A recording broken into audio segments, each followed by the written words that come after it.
Francisco, qué gusto saludarte. ¿Cómo estás? Muy buenos días. Igualmente, querido Luis, gracias por permitirme conversar contigo y con tu enorme audiencia. Oye, no, al contrario, Francisco, cuéntanos pues un poco cómo lees tú, que has seguido pues muy de cerca la historia, que tienes pues varias novelas al respecto del tema, que eres un apasionado pues de todo esto, la petición del presidente de la República a España, a la corona, de que pues venga una disculpa pública. Bueno, lo primero que te diría yo es que tenemos que, como tú bien decías, recurrir a ciertas precisiones históricas. La primera que se me ocurre es decirte que cuando llega Hernán Cortés a México, España no existía y México no existía. O sea, decirle a España que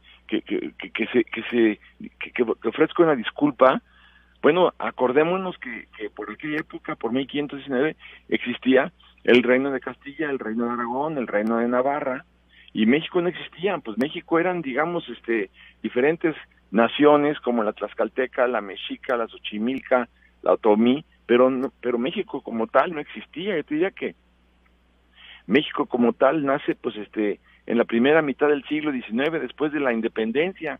Igual que España o Italia, por ejemplo, pues Italia, se forma Italia con Vittorio Emanuele cuando se unifica toda Italia, igual con Alemania con Bismarck, pero no existía Alemania antes de Bismarck, digamos, ¿no? Entonces, yo creo que aquí hay una primera imprecisión, Claro. que es muy clara. La segunda, que yo creo que bueno, si López Obrador se está dirigiendo a España en castellano, pues me parece también una especie de incongruencia, y ahora dicho sea con sentido del humor, pues tal vez tenía que haberse dirigido en náhuatl, ¿no? Para defender su posición indigenista, ¿no? Claro. Uh-huh. Yo creo que también es una aberración. Ahora, por otro lado, también vale la pena subrayar otros aspectos históricos. La conquista de México en buena parte no se logra por los españoles, no se logra gracias a la pólvora, ni a que hubieran vencido en no sé cuántas batallas. La conquista se logra gracias a la alianza que tienen los españoles con los tlaxcaltecas, con los otomís, en alguna ocasión también con los cholultecas y con los ochimilcas. Entonces, los que hicieron la conquista de México fueron los indígenas, porque sus enemigos naturales eran precisamente los mexicas. Esta alianza fue definitiva para Cortés. Entonces, bueno, hay que ver entonces, pues, también hay que pedirles a los ochimilcas y a los tlaxcaltecas, pues que se disculpen, ¿no? Porque nada más, ¿por qué se va a disculpar nada más el gobierno de España, que no existía, como te digo, ¿no? Oye, pero esto va a ser al final hasta inspiración para novela, ¿no? No, bueno, por supuesto que sí, porque a lo que estamos llegando es a una especie como de indigenismo puro, ¿no? Es decir, a defender este indigenismo. Ya sabemos lo que sucede cuando alguien defiende las razas puras. Es una equivocación. Yo creo que lo está haciéndolo muy mal el presidente, porque nos estamos otra vez arrancando las costras. Yo no creo que convenga. Hay que cicatrizar las heridas, hay que ir por la unificación, hay que ir por la ¿verdad? Yo no creo que sea una política. Ahora, si hay una parte, pues todavía importante de la población, no sé si mayoría, pero sí hay una parte importante de la población, particularmente, pues los sectores quizá más marginados, Francisco, que están, pues todavía con esta cuestión que Claro. bien narraba Paz, ¿no? En su laberinto de la soledad, o sea, como muy enojados de la conquista y que piensan que pues estábamos destinados a una gran raza pura totalmente sin la injerencia del extranjero.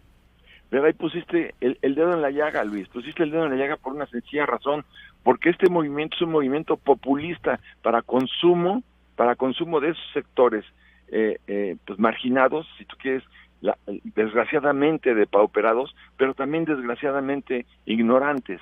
Entonces, esta decisión del presidente de desafiar así a España en estos sectores a los que tú te refieres, y yo coincido contigo, en realidad es una invitación al voto.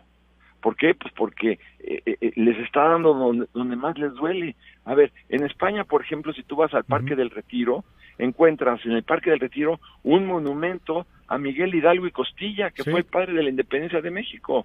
Bueno, aquí yo te invito a que busques un monumento a Hernán Cortés, ya no digas un monumento, una calle, ni siquiera una privada, digo. Entonces, ese coraje que hay en contra vamos, del que nada más extranjero.